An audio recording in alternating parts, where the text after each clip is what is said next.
1953 cottage സിറ്റിയിലെ ഒരു ഇടത്തരം കുടുംബത്തിലാണ് റോളണ്ട് എഡ്വിൻ ഹങ്കലർ ജനിച്ചത്. 14-ാം വയസ്സിൽ ഹങ്കലറുടെ കിടപ്പുമുറിയുടെ ഭിത്തികളിൽ നിന്ന് തട്ടലും മുട്ടലും പോലെയുള്ള അസാധാരണമായ ശബ്ദങ്ങൾ കേട്ടതോടെയാണ് സംഭവങ്ങളുടെ തുടക്കം. ഹങ്കലറുടെ സാന്നിധ്യത്തിൽ കസേരകൾ നീങ്ങി മാറിയത്, കിടക്കുമ്പോൾ അവന്റെ കിടക്ക കുലുങ്ങിയത്, ഹങ്കലർ സമീപത്തുണ്ടായിരുന്നപ്പോൾ ചുവരിലെ ക്രിസ്തുവിന്റെ ചിത്രം അസാധാരണമായ രീതിയിൽ കുലുങ്ങിയത് തുടങ്ങിയ കാര്യങ്ങളാണ് കത്തിൽ അദ്ദേഹം വിശദീകരിച്ചിരിക്കുന്നത്. ഒടുവിൽ ജെസ്യൂട്ട് പുരോഹിതൻ വില്യം ബൗഡന്റെ സഹായം തേടി ഭൂതോച്ചാടന ചടങ്ങുകൾ നടത്തി.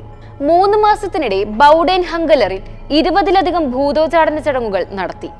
ഈ സെഷനുകളിലൊന്നിൽ 1949 മാർച്ച് 10-ന് 14 സാക്ഷികളുടെ സാന്നിധ്യത്തിൽ ഹങ്കലർ ഒരു ട്രാൻസ് പോലെയുള്ള അവസ്ഥയിൽ പ്രവേശിച്ചു. തുടർന്ന് 7 ദിവസങ്ങൾക്ക് ശേഷം മാർച്ച് 21-ന് ഹങ്കലറെ സെന്റ് ലൂയിസിലെ അലക്സിയൻ ബ്രദേഴ്സ് ഹോസ്പിറ്റലിൽ പ്രവേശിപ്പിച്ചു.